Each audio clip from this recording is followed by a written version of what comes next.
motorsport, regardless of the discipline. Whether it's on 3 wheels, 2 wheels, or 4, there's always the chance something could go wrong. And not just for the competitors. It doesn't matter whether you're racing on dirt, asphalt, or mud, there's always an accident waiting to happen. And it's not just the terrain you've got to be wary of. Coming up, we have some of the craziest moments from the world of motorsport.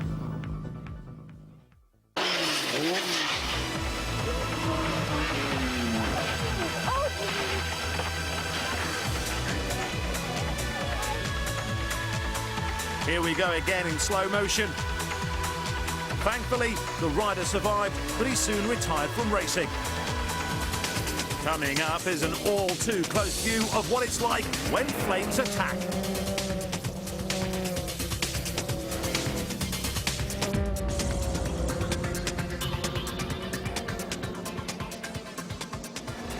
The other hazard to be wary of is rain. This is the Salzburg Ring in Austria, and race leader Ivan Clementi touches the brakes and goes down. But that's not the end of his troubles as he slides back into the pack and boof. Luckily, he gets up as others start to go down.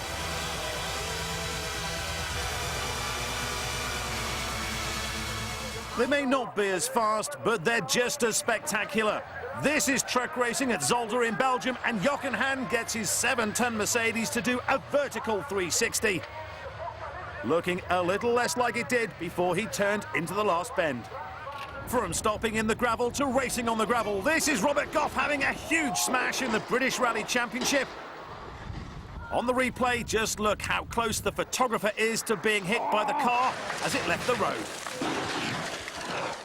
The grass is very slippy. Repeat, keep left. Yeah, hard luck.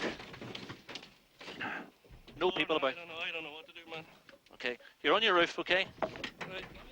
Less than a mile from the end of the rally, Quintin Milne dropped a wheel into a ditch and over he went.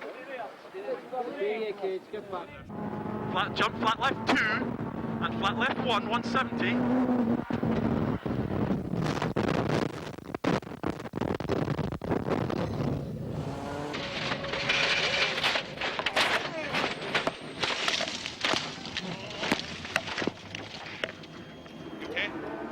More motorcycle madness now. Just watch what happens to Superbike rider Andy Mecklau on the number 13 machine. Unlucky for him. Down he goes, and watch as he hits the wall and spins back onto the track. Huge impact as he's thrown about like a rag doll. Motionless on the track, the red flag is brought out. Carnage elsewhere. But remarkably, the plucky Austrian picks himself up and walks away.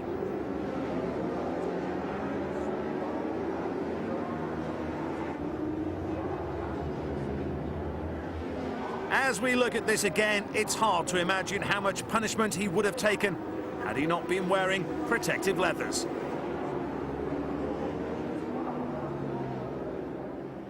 Now comes down the inside passes, Stow gets it all wrong, comes back onto the track, Stow connects, the front goes up, and that is one Ferrari heading for the nearest body shop.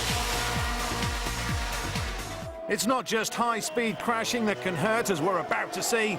This is the Indoor World Trials Motorcycle Championship, and here's Steve Colley about to use a quick exit. Just watch as the back wheel loses grip. He goes down and impacts down below. Lampkin cleaned it too, but as he landed from the final jump, the rear wheel of the beater collapsed completely and Lampkin landed hard on the petrol tank and the handlebars. Right at the top, this is the highest obstacle in this event. He's right on the top of it. Easy now over the top. All he's got to do is roll it down the far side. Coming down now off the top. And he's overbalanced. Oh, Kuriyama down hard. Kenichi Kuriyama, the bike's going mad on the ground. The rider hit the ground very hard indeed.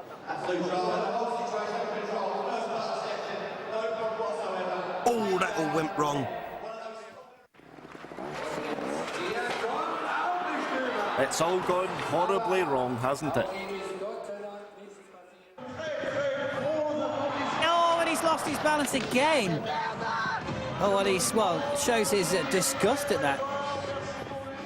They may not have the same profile as World Rally cars, but at 600 plus brake horsepower, British Rallycross cars are twice as powerful and crash just as spectacularly, as Lawrence Gibson proves as he gets the 6R4 airborne.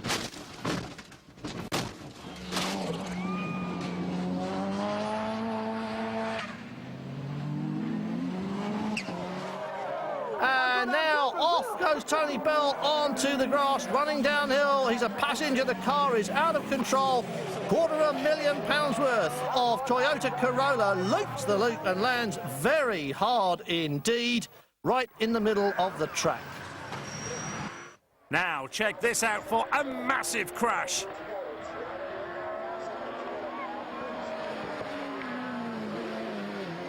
Fast or slow, it's still hot stopping.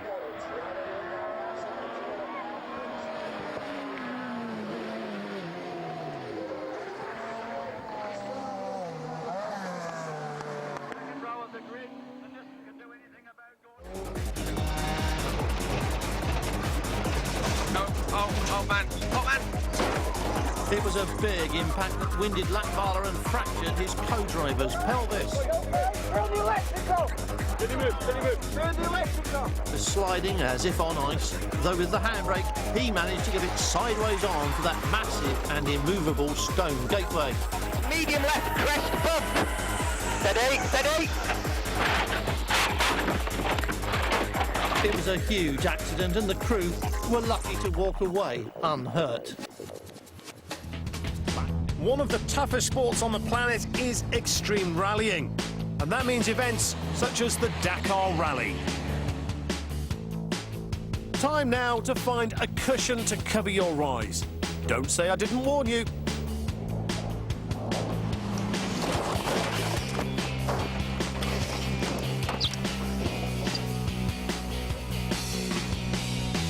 This is all that remained after that horror smash. Oh, that bit as well. The camera didn't fare too well either. Dare you look again? If so, then look for the other cameraman. We just caught a glimpse of a big wobble, so he's put his shirt back on. This is where he's going to be landing. On this nice, big, soft, cushiony, pillow-type surface filled with duck feathers and extra soft, foamy latex. And this is the view from Ryan's helmet. Wish him luck. He may just need it.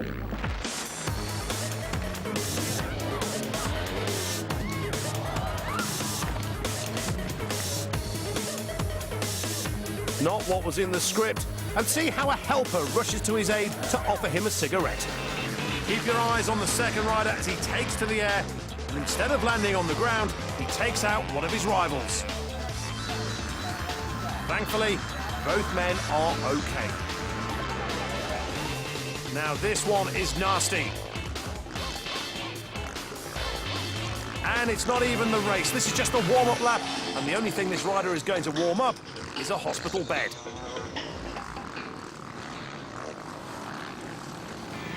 Thousands have gathered to see him attempt a backflip on a quad bike. That's a loop-the-loop, a 360-degree turn. Please note, I said he'd attempt a backflip. Everything was going well until this point.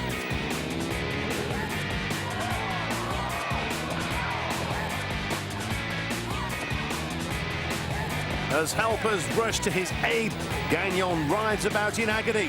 No one's sure about his condition. Let's look again at this horrific accident. Gagnon speeds towards the ramp and takes to the air. But at his highest point, he and the bike park company, he lands heavily on the ramp and the quad smashes into him, forcing him down and onto the ground. His injuries, nothing more than a broken leg and a sprained wrist. Finally, check out this sickening-looking crash at around 150 miles an hour on the Isle of Man TT course. What a monster of a smash. The rider tries to straighten the bike, but the more he wrestles it, the more it goes out of control, and he's off. Despite this massive shunt, he did recover. Well, that's all for now from the team here at Crash. We look forward to seeing you again soon.